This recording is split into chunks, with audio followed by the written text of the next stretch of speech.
Bonjour à toutes et bonjour à tous, ici c'est Marie Devé et aujourd'hui on se retrouve pour le bilan du pay-per-view TLC, des tables, des échelles et des chaises.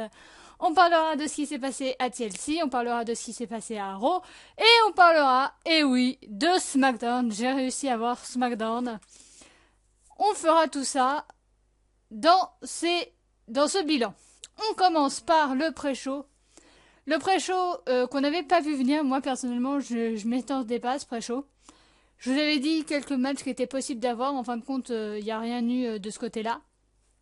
Ils ont décidé de mettre les filles en avant et de nous faire Sasha Banks contre Becky Lynch. Alors pour un pré-show, c'était un match assez basique.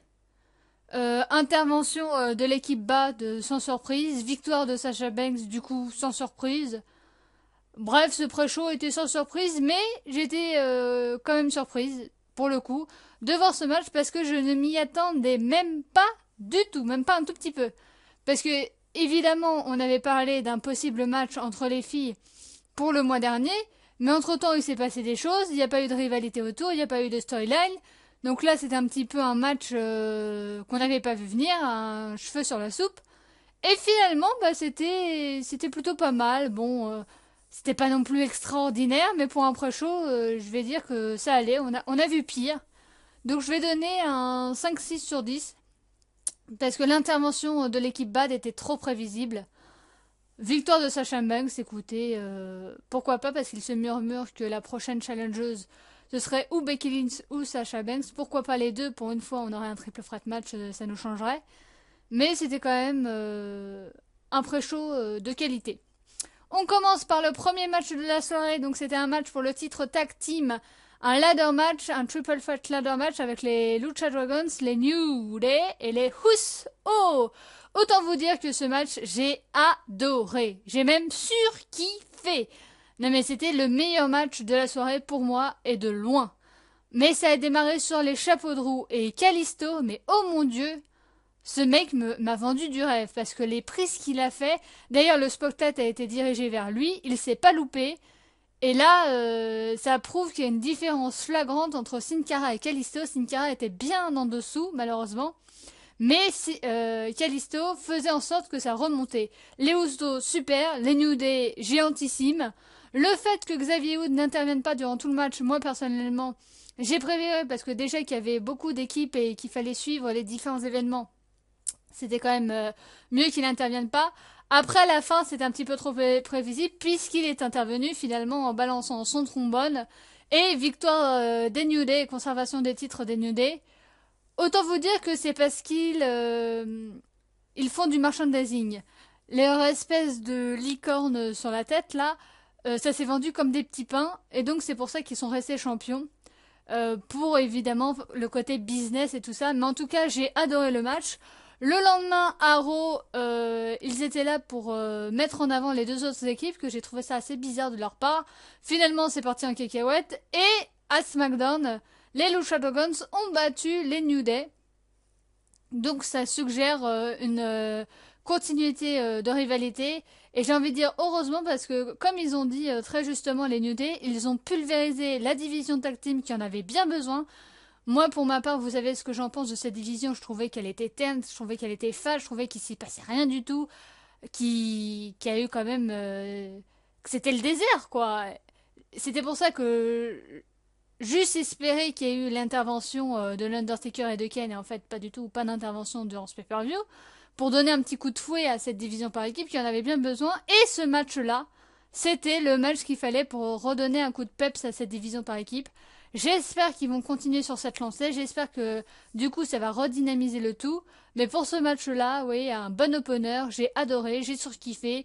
Malgré quelques quelques incertitudes du côté de Sin Cara, mais le reste, comme tous les autres faisaient en sorte de que le match soit super, bah c'est pas ces petites incertitudes pour moi qui m'ont gâché le début de ce premier match.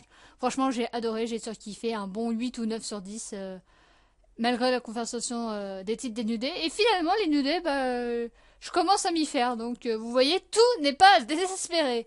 On continue avec le second match de la soirée. C'était un match simple. Pas de stipulation entre Ryback et Rousseff. Autant vous dire que ce match-là était beaucoup moins passionnant et était beaucoup moins palpitant. Déjà que la rivalité m'a pas emballé. Le point positif, c'est que le match n'a pas duré trop longtemps, donc il n'y a pas eu beaucoup de longueur. Intervention de Lana comme les deux autres fois, donc c'était du prévisible, du vu et du réchauffé. Victoire assez surprenante de Rousseff, pas que la victoire soit surprenante, mais le fait qu'il ait la victoire par soumission. Faire abandonner Ryback, ouais, bof, quoi. Je trouve ça un petit peu dommageable pour Ryback. Il vient de revenir et il était en période de blessé. Je pense que le faire perdre par tomber aurait suffi et que cette pseudo-humiliation par soumission. Pour moi, voilà. Après, maintenant, heureusement, la rivalité continue pas parce que là, Ryback est sur le titre des États-Unis contre Alberto Del Rio. Donc, voilà. C'était passable, on va dire, même si c'était un peu dur à chauffer, vu que ça ressemblait trait pour trait à ce qu'on avait. 4-5, puisqu'on avait déjà eu cette opportunité-là. Le match suivant, c'était un match de chaise entre Alberto Del Rio et nous, le peuple, with the people, Jack Swagger. Bah écoutez, ça va vous surprendre, mais moi j'ai trouvé que les utilisations des chaises, bah j'aurais aimé qu'il y en ait plus. J'avais l'impression que c'était un match normal et que les chaises, elles servaient que de temps en temps. Alors je vous ai mis évidemment en photo toutes les interventions des chaises. Mais j'ai trouvé que finalement les chaises on s'en servait pas tellement. Et j'ai trouvé ça assez dommageable. Bon, évidemment, sans surprise, c'est Alberto qui conserve sa ceinture. On s'en doutait, puisqu'il vient à peine de revenir, il n'avait pas défendu son titre le mois dernier. Et en plus, là, il le défend contre quelqu'un comme Jack Swagger, qui, on sait, est proche de la sortie, puisqu'il va pas renouveler son contrat et avait demandé à la WWE la permission de quitter la fédération. La WWE lui a dit oui. Donc, très clairement, on savait très bien qu'il n'allait pas lui donner le titre. La seule petite expérience, c'était est-ce que John Cena va ou pas intervenir, vu que c'était dans son fief. Et en fait, non, pas d'intervention de John Cena, ni à Raw, ni à SmackDown. Donc, je ne sais pas quand est-ce qu'il est prévu qu'il revienne, parce qu'il aurait dû être là pour ce TLC. Est-ce qu'ils vont faire attendre un petit peu les choses ou pas? Je pense qu'il sera là pour le Royal Rumble, de toute façon. Alors, ou pas la rivalité contre Alberto Del Rio pour le titre. On parle d'un Brock Lesnar contre Alberto Del Rio pour son retour. Donc est-ce que ce sera avant Brock Lesnar ou après Brock Lesnar? Toute la question est là.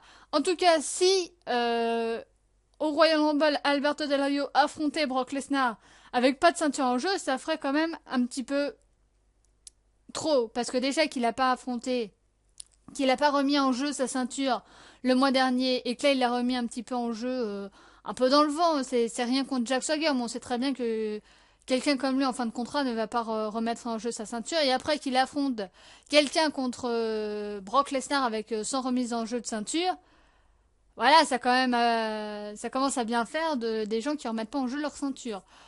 Donc voilà, match pas très palpitant, les chaises j'ai trouvé qu'il n'y en avait pas l'utilisation assez. Victoire sans surprise, bref, 5-6, pas plus.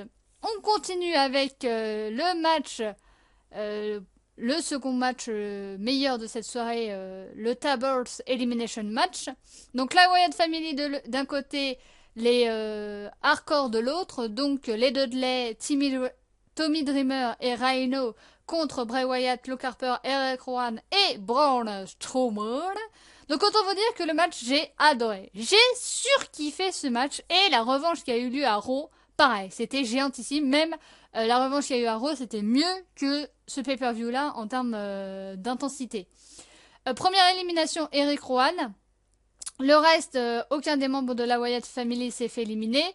Donc autant vous dire que je vous le donne tout de suite, la Wyatt Family a gagné le match. Le seul fait dommageable, j'ai trouvé que c'était dommage que Bubba Way n'enflamme pas la table, parce qu'il avait mis un petit bidon d'essence, il avait mis le briquet, et hop, finalement, Braun Strowman l'a chausse-clamé sur la table, hop, victoire des Wyatt. Le premier éliminé était Rhino, après Tommy Dreamer, non, après Devon, après Tommy Dreamer, et après Bubba Way. pour finir. J'ai trouvé ça dommage qu'ils enflamment pas la table. Parce que ça aurait fait un petit côté hardcore.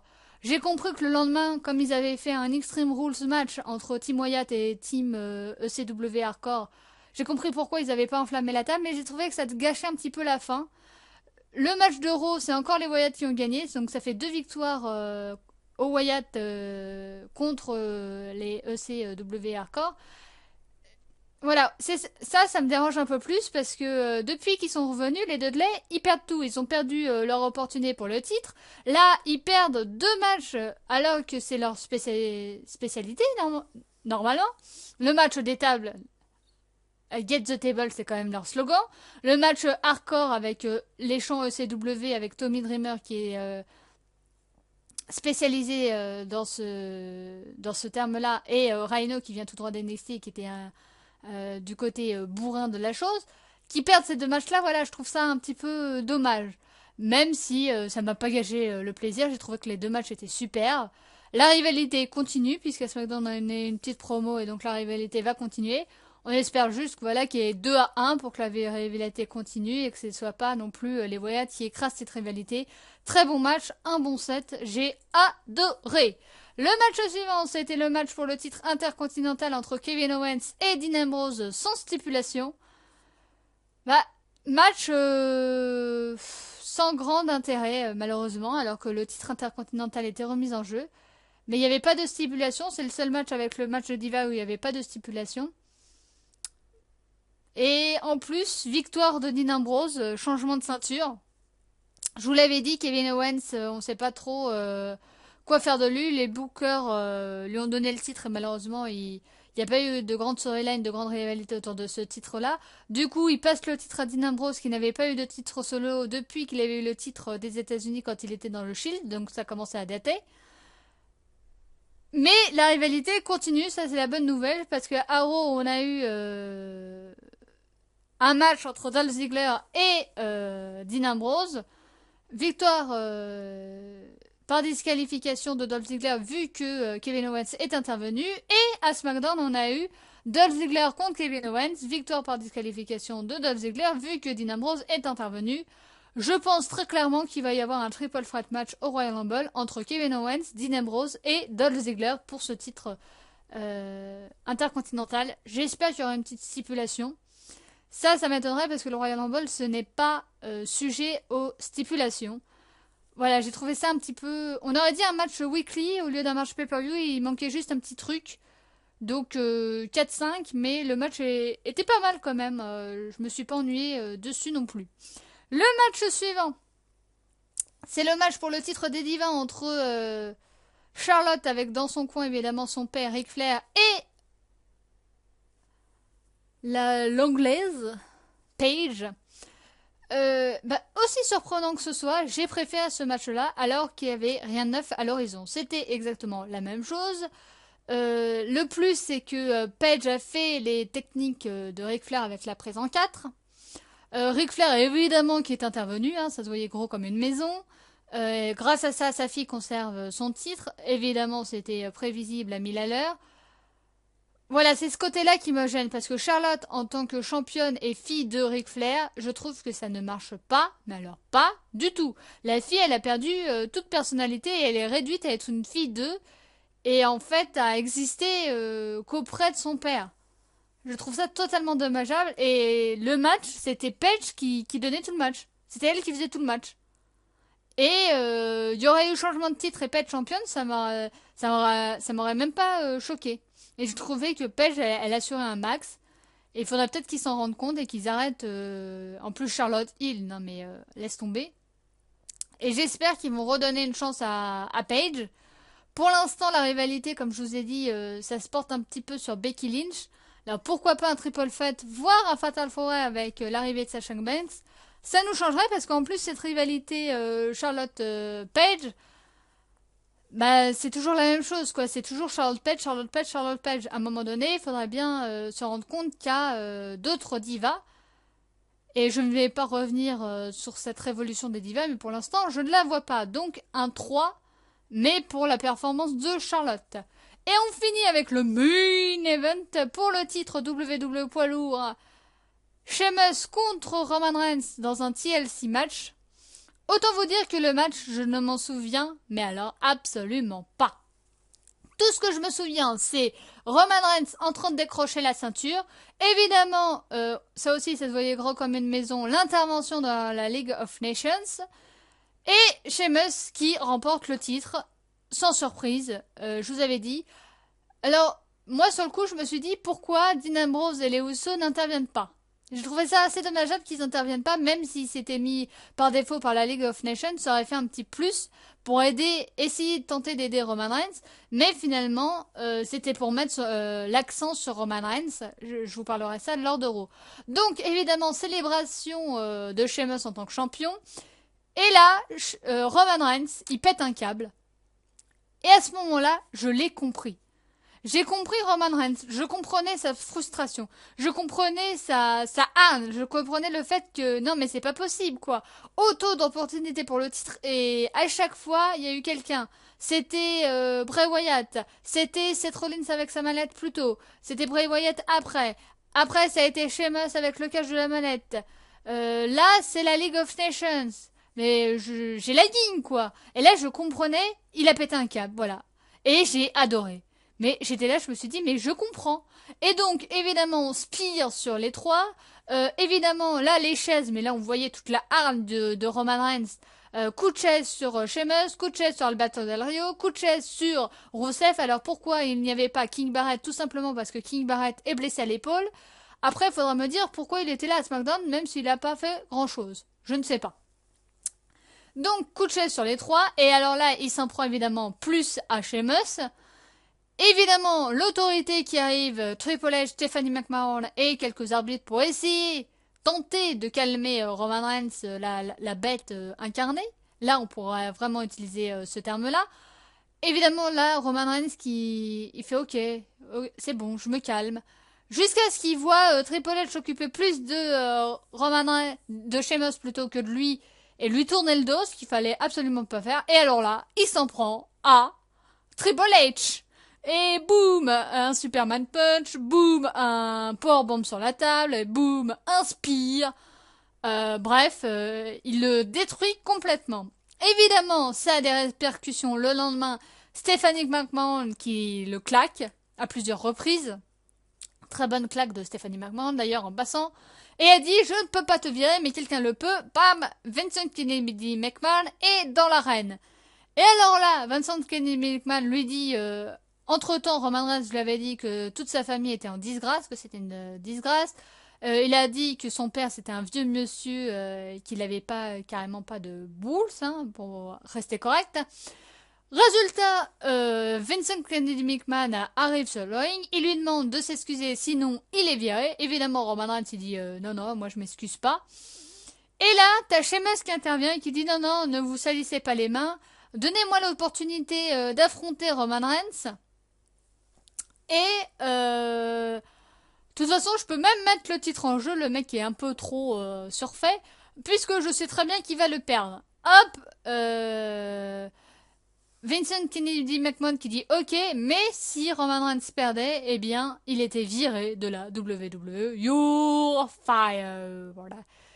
Le match a lieu, évidemment, intervention de la League of Nations, toujours pas d'intervention des Usos et de Dean Ambrose, à croire que ça devient une habitude. Intervention de Vincent Kennedy McMahon qui tire la jambe de l'arbitre pour pas faire le compte de 3. Et là, Superman Punch sur Vincent Kennedy McMahon. Le mec, il est complètement fou. Il fait un Superman Punch sur le big boss. Le mec, tête pensante, quoi. Et là, alors que je ne m'y attendais pas, et je trouve ça un petit peu dommage, quoi, parce que tout ça pour ça, en fin de compte, Roman Reigns qui devient champion. What the fuck?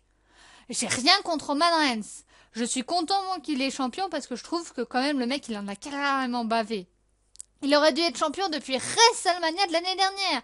Et finalement, ils ont décidé de cacher Seth Rollins parce qu'il n'était pas apprécié par la foule. Après, au Money in the Bank, comme je vous ai dit, il y avait Bray Wyatt. Après, il était champion pendant 5 minutes et 15 secondes et hop, cache de Sheamus. Et là, enfin, on est en décembre. Et enfin, le mec, après s'être pris autant dans la gueule, finalement, il est récompensé et finalement, il est champion. J'ai envie de dire, c'est pas trop tôt. Donc ce côté-là, ça me dérange pas. Mais j'ai trouvé ça dommage que il ne fasse pas gagner à TLC. Je me suis dit pourquoi le faire gagner le lendemain à Raw. Après, bon, ça nous aura permis d'avoir un autre match pour le titre le lendemain. Ça fait un petit peu de suspense parce que d'habitude les titres changent de main au pay-per-view. Là, ça change de main au Raw. Donc c'est vrai, je pense qu'ils ont fait ça aussi pour faire grimper la cote d'Euro.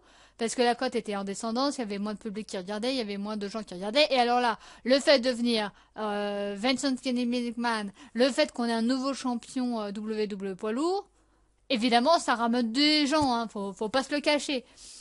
Donc, enfin, la rivalité contre Sheamus continue. Là, ils font faire croire que Triple H est blessé, autant vous dire qu'il n'est pas blessé.